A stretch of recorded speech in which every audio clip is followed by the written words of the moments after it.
Hello everyone, and thank you for watching my video. This is I already put a Guardian beginner guide if you wanna watch it, and this is now the part for the Necro. I'm putting a guide online now that is for people in World vs World. It's a very standard and most likely beginner guide for people that wanna play Necro, better to say Scourge in World vs World, and that have no idea how to play that class. They have no idea what to do with this class. They have no idea what the commander wants when they are saying. And if you're a Necro player that just 1-1-1s with the stuff and maybe uses then the stuff too sometimes and not switching off from your stuff, then you're right here. So watch it really quick, watch over it, take some good stuff with you, take some bad stuff away, and try to get better as a Necro and more useful for your Zerg.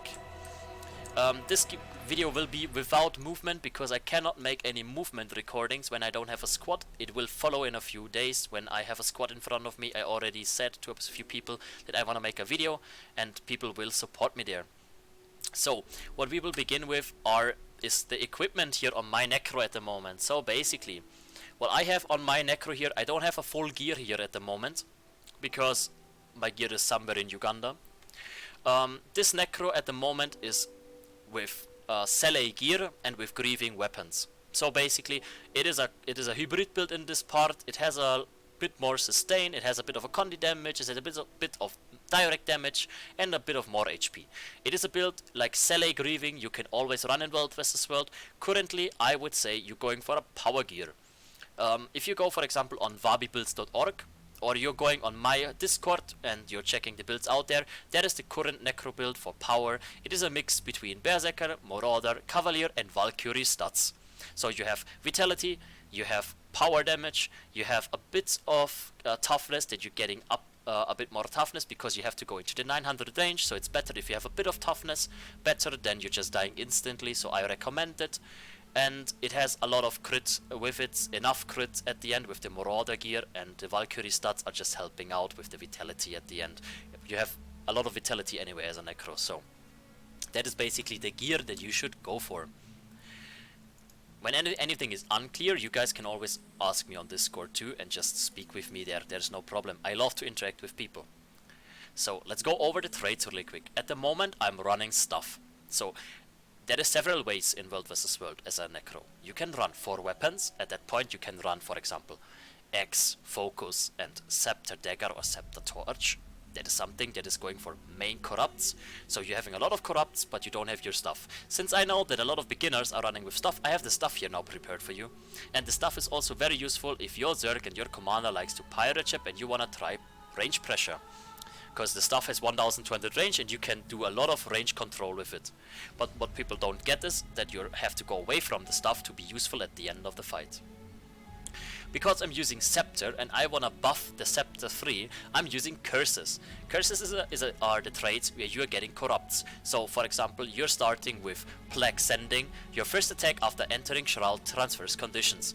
Something that can be very useful when you're entering your Shroud, you're transferring conditions away when the cleansing is not that good on you. If you trust your Guardian and you want to be a good player at this point and you know what you're doing, you can also go for Chilling Darkness. Chilling Darkness is blinding a target will also apply chill. You can blind him with several skills, and if you corrupt the boon it can also get to blind you, or you also chill him at the same time. So you basically apply one more boon corrupt on the enemy just by doing that, but the more defensive and beginner option in my opinion is Plague Sending. Then you have here gain fury by entering Shroud, gain additional precision. That's pretty good. That means if you're entering your Shroud, you're getting more crit chance and you're getting more fury to hit better and harder at this point. So with the path of corruption, Shroud skill 2 now additionally converts boon into conditions. Very important in World vs World, very important in World vs World, because what you wanna do is you wanna corrupt. Your job is corrupting. You deal a lot of damage, okay. You can give barriers, you can do whatever, but the biggest part of what commanders want from Scourges is stripping boons off that the enemy cannot push so deep into you. So always think about it, that your main goal is not being on top of the DPS meter. Like if you have really good allies and really good revenants, you will never beat them in DPS, never. Always try to go for the maximum support for your Zerg, try to corrupt as much as you just can. On a good way. Then we have one of your most important skills in World vs. World, the Scepter 3. Lingering Curse goes to Devouring Darkness. Devouring Darkness is getting the condition, like you have number of targets 5 and you have conditions 5. So basically what you're doing on that point is you can strip off in a cone on the people that you're talking. You can boon corrupt a shit ton of people. That is something that is very useful. You should use it, and I recommend, and I always tell my Scourges when I'm pushing to go for Corrupts and Scepter 3, because they forget it. Scepter 3, hold it please on cooldown. Well, lately it got nerfed, sadly, but it is still very strong. So please use that. It's better than the other traits. So, because we are using stuff, because we are a beginner, we are using the Soul Reaping. Soul Reaping you can either use when you're running without stuff, then you have to go for Unyield Blast, Shroud Skill 1 afflicts vulnerability, or you're going with stuff, you're going for Soul Marks. Soul Marks is giving you unblockable, what makes you in that point stronger, because your marks always pop off without the Aegis or something on the enemy. So basically the marks always trigger. At that point you will get a lot of more done and you stop enemies from pushing with your marks. We will go through the skills later on. Then you have Soul Barbs. Entering and exiting Shroud increases your damage for the duration. That means every time you activate your Shroud you get 10 seconds 10% damage, and every time you go out of your Shroud you also get 10% damage 10 for 10 seconds. But if you're a beginner and you don't know how to play correctly and you don't need this damage, you will go for Vital Persistence. Vital Persistence is giving you 180 vitality and 10% more healing. Can be stronger on you, can be helpful to have a bit more HP instead of the 10% more damage, but I recommend if you want to have a bit more HP, just go for some more Marauder or Valkyrie stats, then you have more HP instead of Berserker, and then sacrifice a bit of damage and take the 10% of damage from here, because the researches that I did and the little math that I did is that the 10% of this increase the damage more than if you take more Berserker parts. And then you have Death Perception, gain increased critical strike chance and ferocity when you're in Shroud. So basically for a power gear, 300 ferocity is a lot of damage. So when you already know what ferocity makes for your squad or whatever, when not, you can go for example to equipment and then you go over ferocity and that says increase critical damage. So every time you go in your Shroud, you get more critical damage, means you're hitting harder in this point. So if you don't know what the stats are doing, you can just go with the mouse over it and check it at the end.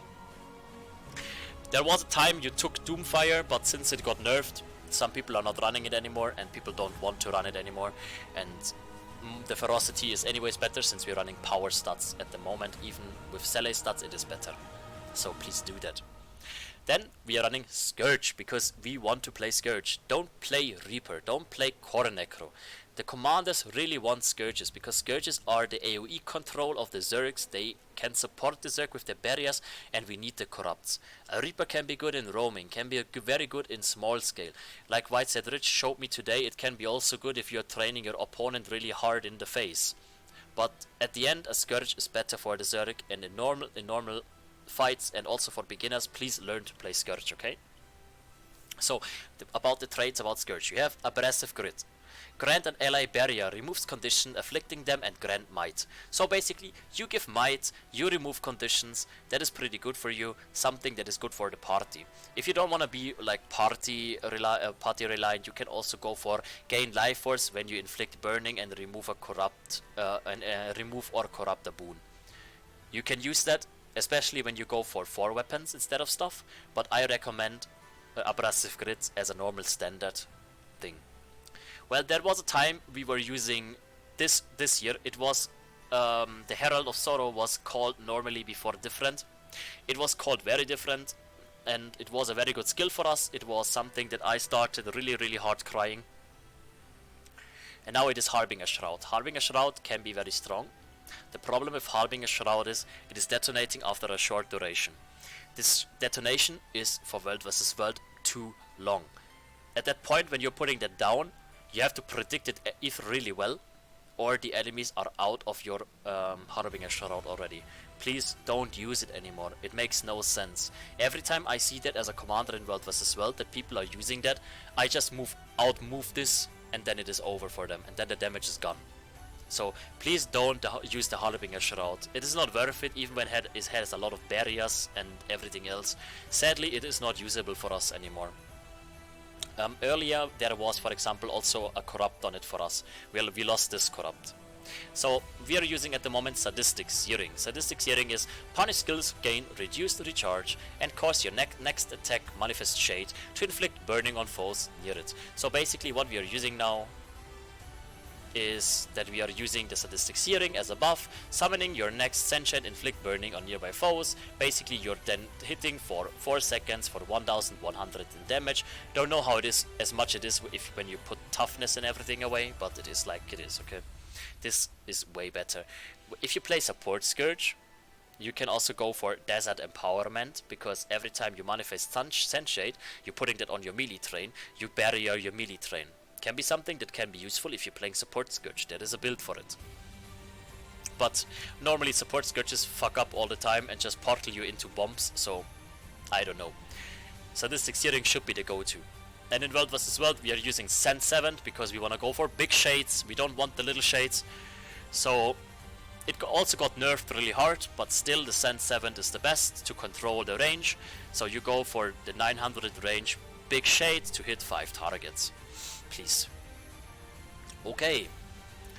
Then we go over the shade skills. Starting with the shade skills really quick. Our shade 1 basically. So let's see how let's tell how the shades are working. The shades are working like this. Either you put your F1 down and all the skills are getting activated at that position. Means if you for example put your F1 down there, that means all the skills, barriers and everything is happening in this area. In this area all the shit is happening. Means for yourself, if I call for barriers on tech and you want to do barriers here, like now look, I'm putting my F1 down there, I'm pressing my F3 and it is reacting on the shade. I'm not getting my barrier on myself, I'm not getting it here. That means if I put my F1, I have to go into the shade and now press my F3 and now I'm getting the barrier. So something that is very important for you is in a combat fight to use the F3 before the engage is happening. At that point when you're using the F3 before the engage is happening, you give your party barrier, and that is very important. Can be a lifesaver. So basically, let's say the enemies are pushing here and you want a shade spike. Shade spike is just a little spike, so not with F5 please. So you're putting your barriers down now, and then you go for F1, F2 and maybe F4 to stop them, and that's it then at the end, okay? So basically that is a shade spike, and you should do that. Don't waste your F5 please in the first spike on an opponent, something that is never going good. Because normally the enemies have all their cooldowns on point and then it is over already. The first spike doesn't need it. Okay, then let's go over the other skills.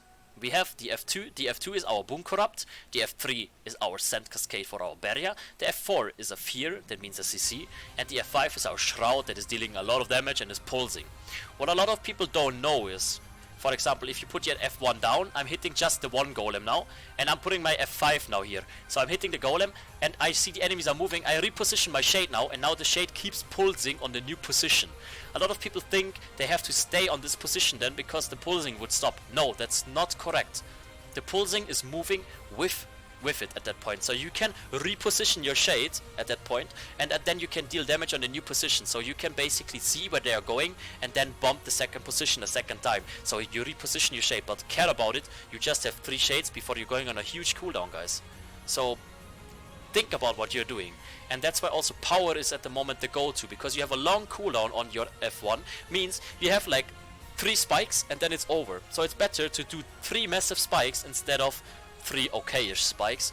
And condition gear at the moment is sadly not that strong because we have Scrapperinos in World vs. World. And let me tell you this, even after the nerf, the Scourge is still strong enough. Okay, so I have a little party here around me. Don't know what these guys want to do here. The F5 is giving yourself a barrier. Also important, a lot of people think you giving barrier to everyone. No, that is not true. The barrier is just for yourself of the F5, but it is a very big barrier.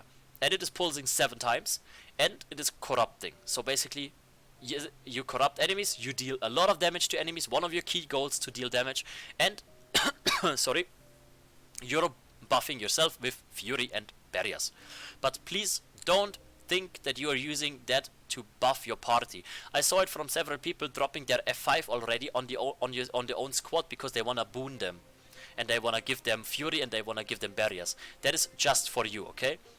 If I call for small barriers, that's the F3 for example, and if you call for big barriers, then you go for your heal skill. Your heal skill is giving barriers, but more to the heal skill in a bit, okay? If you have no F1 left and you're pushing, you can just go and click all your F skills on yourself, and then basically it happens around you.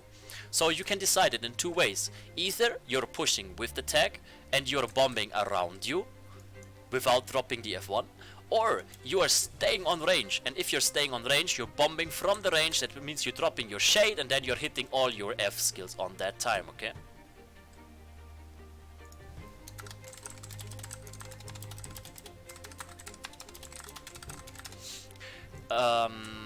And then basically you keep going. So let me get some life force really quick.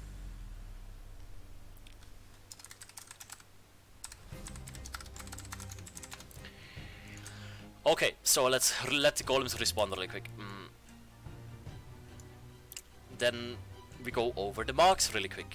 Your stuff 111 is something, okay, it pierces, it gives you life force.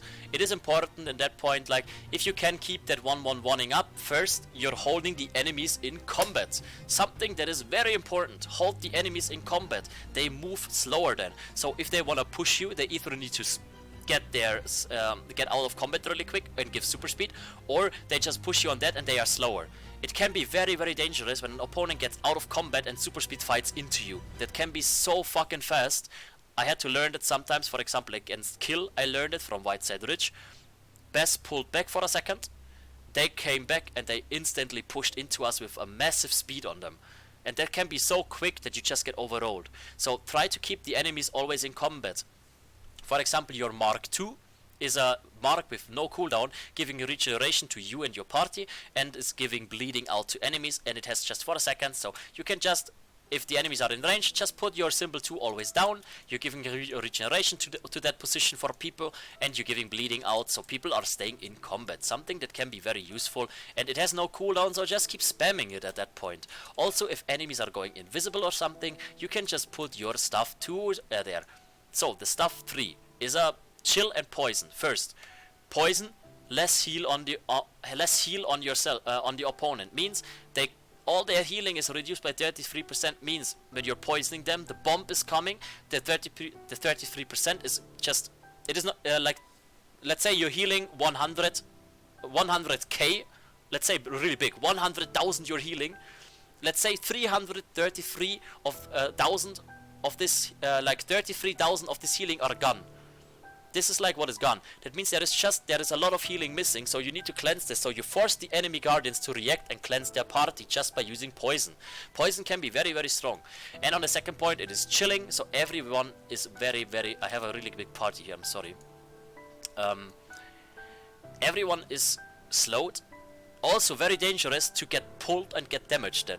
So always keep up with that. So for example, the enemies try to push now, and that is like, let's go on 1200 range. This is this here, 1200 range. So commander calls enemy pushing, range pressure in front in 3, 2, 1. So you're dropping your marks in front, just your marks. And just by dropping your marks, you're stopping the enemy already, because like when 10 necros are doing that, 10 necros will always stop the enemy push at the end. Can be something that is important for me, especially when the enemies goes invisible, because the marks are popping then. Okay, let's go for the fourth skill. Your putrid mark. The fourth mark can be used in several ways. First, it is removing conditions on yourself. Removing conditions on yourself when your guardian cannot cleanse you for a moment can be crucial if you have very hard conditions on yourself.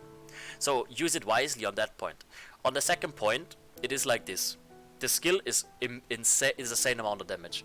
Like, while the other marks are not dealing a lot of damage, your stuff 4 can go up to like 4 to 5k damage depending on the might you have. So always think about when you want to use it. For example, if you see it here, my stuff 2 deals a direct damage of 492. And if I'm going now for the stuff 4, it was already 2000 in crit. And I'm not even fully geared, and I'm on Sele with a 2000 crit already. So that is something. This can be very strong and very damaging, and it also can put conditions from you away, so it is something that is really, really cool. use it wisely on that point. Same with the Mark 4, the Mark 5. The Mark 5 is a fear field, a CC field. Basically, when the enemies are pushing, Mark 3 and 5 are fields that are stopping you, stopping the enemy from pushing you, and that are cool. The smiley. And the enemies will maybe stop depending on how many fear fields are there. But every one matters in Zerg. Every damage is mattering. So basically, the enemies are pushing. I see them pushing here, I see them pushing here, I'm dropping my marks on them. Now I'm getting critted, I dodge back and put my Mark 4 in front to get my conditions away, and I'm safe again, for example. And if they want to push, for example, let's say the enemy want to push around this corner and they are veiled, if they want to veil or stealth or something, you just put your marks down here and these marks are getting popped. And then the commander knows, hey, my macros are fucking cool. My necros are doing it. I can see the marks popping. I know the enemy Zerg is coming. I can bomb it and call for it now. That can be so useful. I'm always calling for that. Sadly, a lot of people don't do it. Like, the marks should go up all the time if you're using stuff. Very importante. Okay. Let me drink something really quick, please. Let's go to your off weapon. So let's go to the Scepter. You have Scepter 111. Scepter 1 is giving bleeding, bleeding and poison. So basically, just by 111ing your opponent, you're just giving out some pressure on 900 range, plus you're giving out annoying conditions that your enemy has either to cleanse, holding them also in combat to be slower, and also the poison is annoying in that term that they are not getting that much healing. Something that can be useful. You just always keep 111ing on 900 range when you have the opportunity to, please. Something that is very important for me. So please do it. Then you have your Scepter 2. Scepter 2 is something, it is a cripple, also slow for enemies, also on 900 range. So you can cripple all the enemies in front. Crippling also, you can pull on that afterwards, you can damage on it afterwards. Enemy guardians need to cleanse it, you force them off their cooldowns. It is something you're just annoying on that point. You're very annoying, and it doesn't have that cooldown, so you can just keep going with that. Okay, so let's go over the most important skill, Scepter 3. Scepter 3 giving torment, giving life force on the end, and it is giving you a corrupt. So basically, let's look at the skill really quick. I'm putting it now. See, I'm hitting all 3 golems at the same time. Well, they have no boons at the moment, so I cannot corrupt them. But you can corrupt things there. You can say things that. So, and it's also like the cooldown is just 10 seconds. So just keep it spamming in combat. Like Scepter 2, Scepter 3, and Scepter 111. Just keep it spamming as a Scourge. It doesn't cost you anything. It has no cooldown.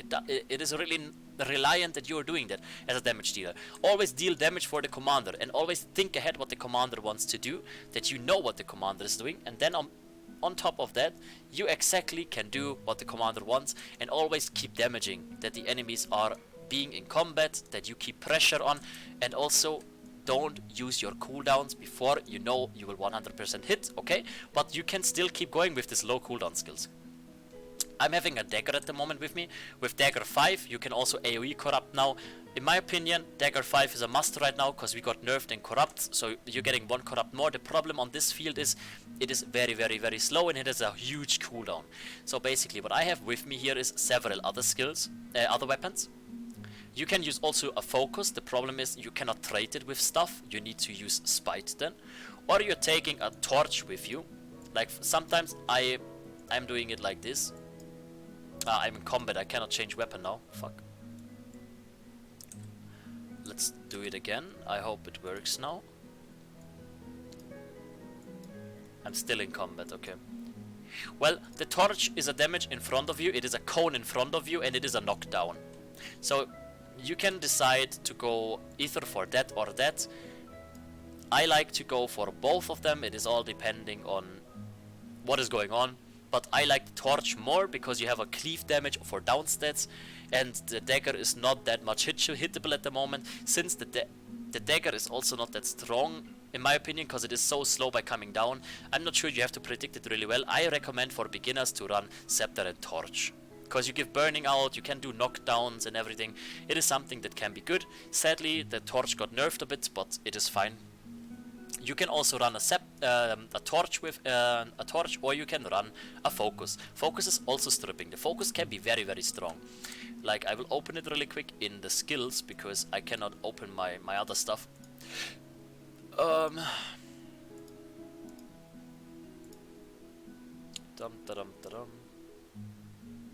Here we are. So, weapon skills, here we are. So the dagger is giving you a blindness, and it's giving you a corrupt, but it's very, very slow. The focus is giving you a vulnerability that is good for you as a power, so you deal more damage. And also you have spinal shivers, what is dealing a lot of damage the more boons the enemy has, plus you chill. The skill is stronger when you trade it at the end, but you can also use that. Some people use Scepter and Focus now. Some people use X, Focus and stuff. Some people use Scepter and Torch. Like, at the end it is all reliant on you, what you want to run as a Scourge and what you want to do at the end. For beginners, I recommend to run the Torch, because you have a AoE cleave, you have a knockdown that gives you also power, and you have the stuff for your marks, and you have the Scepter for your strips. I recommend the Torch, because the damage of the Torch on pushing is pretty strong if you are pushing. Okay, basically that's it. And if you want to run X, I can go over the X really quick. The X2 is really strong. It is a really strong hit when someone has a lot of vulnerability, because for every vulnerability stack you deal 1% more damage. The X1 is always giving vulnerability, so it's also like with Scepter, always 1-1-1 with it. And the X3 is also with Unholy Burst. It is basically the same as Scepter 3, just on X, and with a bit less cooldown, with a bit less range, because it just has 600 range on it, okay? So basically you have to decide what you want to run, what you want to trade. If you want to run with X, you should go for Spite. If you want to run Scepter, you go for Curses. And if you want to run 4 weapons, you go for Spite and Curses for full strips. And if you want to run Soul Reaping with 4 weapons, you are going for Unyield Blast instead of Soul Marks.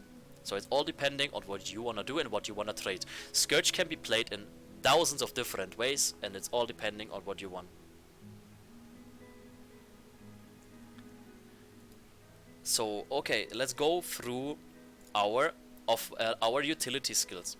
Sand Flare is is like a boon corrupt, so basically everything around you also gets boon corrupted. You get torment and cripple on enemies, plus you're giving barrier on yourself, plus a self heal, plus barrier on everyone around you. As you see here, the people around me now also got a barrier. You see that here? They also got barrier now. Then we are at the moment running with 2 wells. We are running with Well of Suffering and Well of Corruption. Well of Corruption is a skill that is very, very important, because you are corrupting boons on enemies, plus you're dealing a shit ton of damage. What is important now is you're going for 900 range AoE fields there. Be sure to hit this skill all the time. If you are not hitting this skill, you're losing a lot of damage, a lot of Condi Corrupts potential, and basically your Arc DPS log looks a bit worse then. It's very important to hit the wells, so most of the time Commander calls for breach and wells, breach and wells, breach and wells, and then you're going to hit that skills. If you get more experienced, you can hit that skills when you know you will hit them for at least 100%, that you are getting better with it.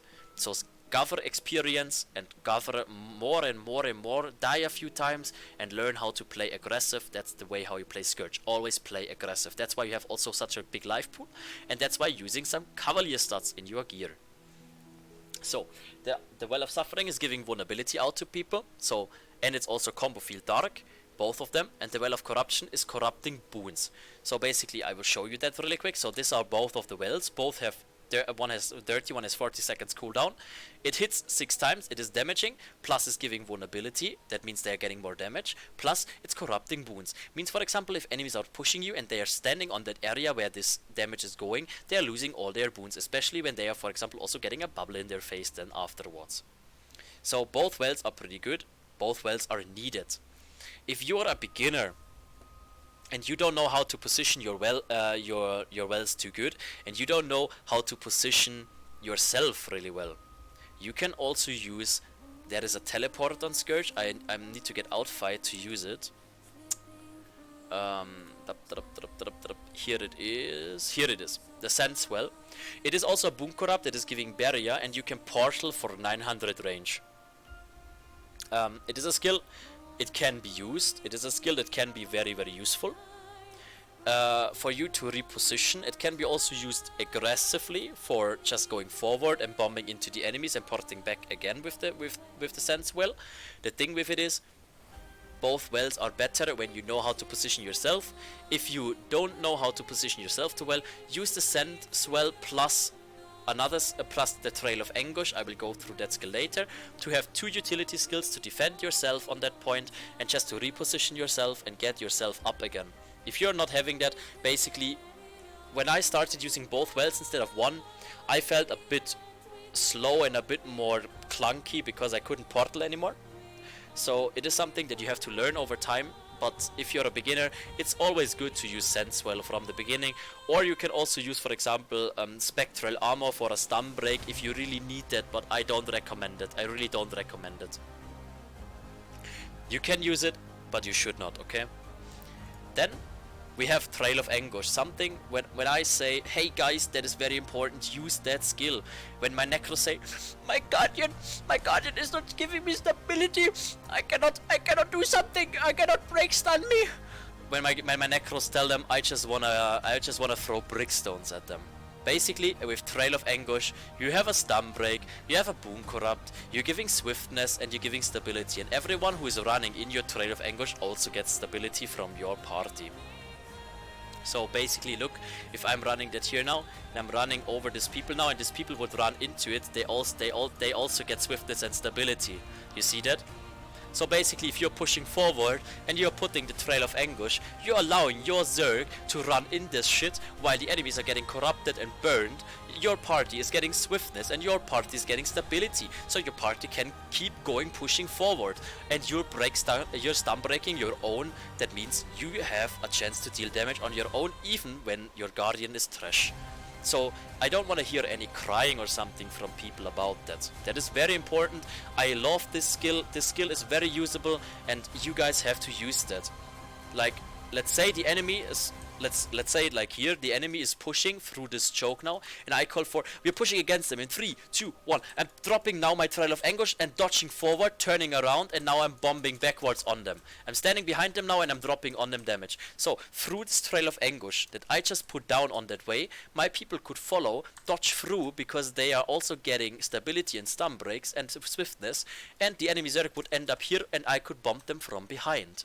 Something that can be very useful, really, and not only there, also if you are pushing and not if you're only getting pushed. So you guys need to learn using that skill in the right moment, and when the commander calls for it, please use it. Then we have my favorite skill of the Scourge. It's called Ghastly Breach.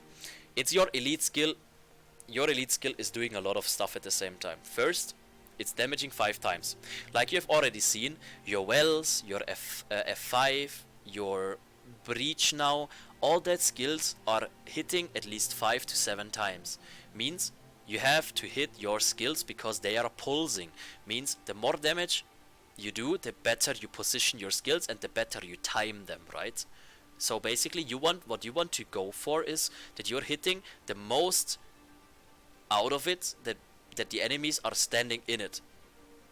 If you're, for example, pushing forward and you're dropping it on down states, or you're getting pushed and you're dropping it in a warrior bubble and the enemies have to move through it, or you're pushing forward and you're, for example, portaling forward with your portal and then bombing them inside the enemy before going back, you can do a lot of stuff with that. The breach is a skill that has to go off in a fight, and please use this skill.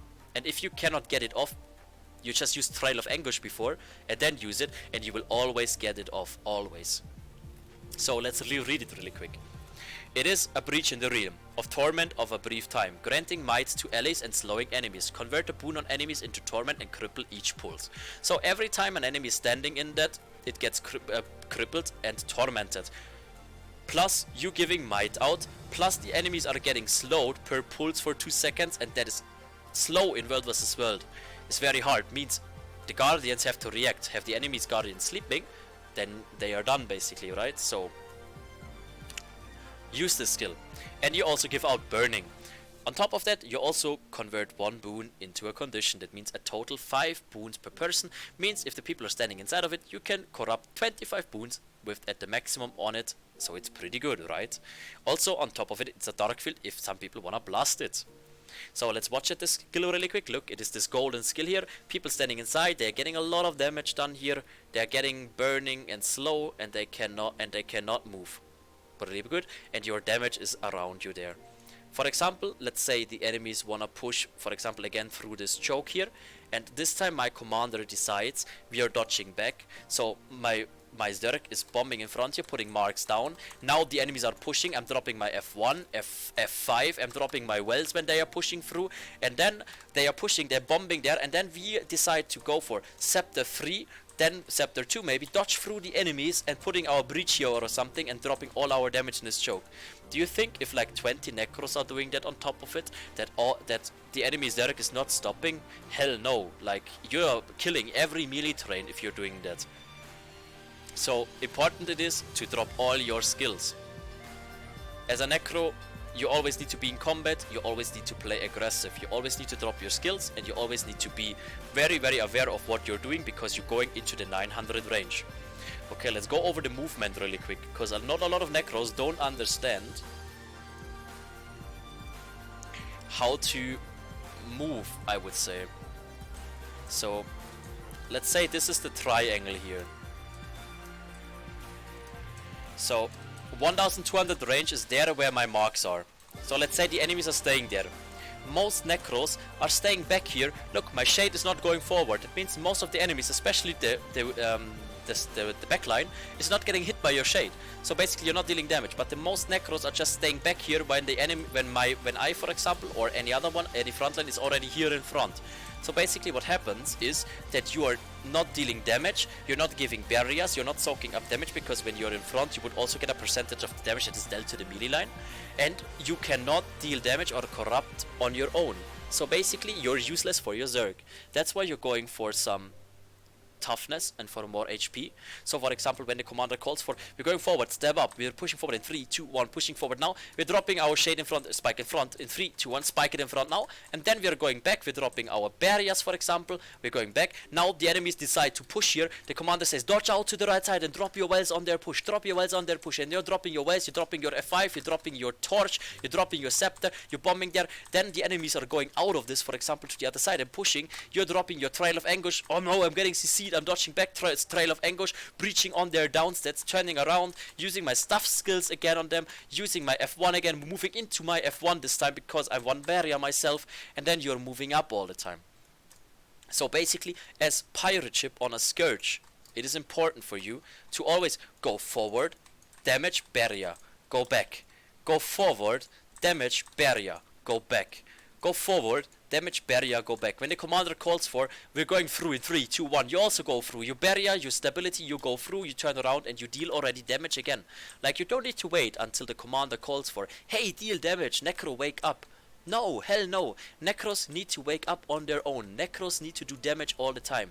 Necro is important for the commander, okay? So let's say let's say we are on a wall. This is like the wall of a tower or something, and enemies are staying on top there and bombing. Like, what are you doing as a Necro? The commander is staying there focused on so many things. Just drop your marks on top there and stop them from pushing. Something that is very important and something that is, I would say, one of the most reliant things.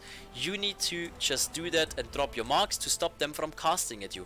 Let's say the enemies are on the other side of the choke and they want to stealth push. You just drop your marks, so either the revenants have to face smash them, or what you have to do then at the end is that the marks are getting popped and the commander knows when they are pushing. So you can be very useful for the Zerg. So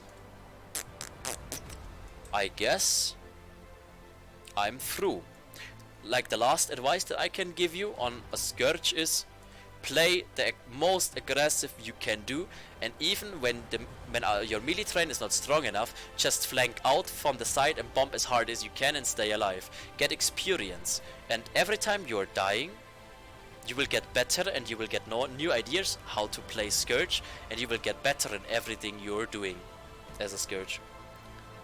I have a last thing on options. you go to you go to combat. Yeah, it is combat and movement. I see a lot of people playing with normal.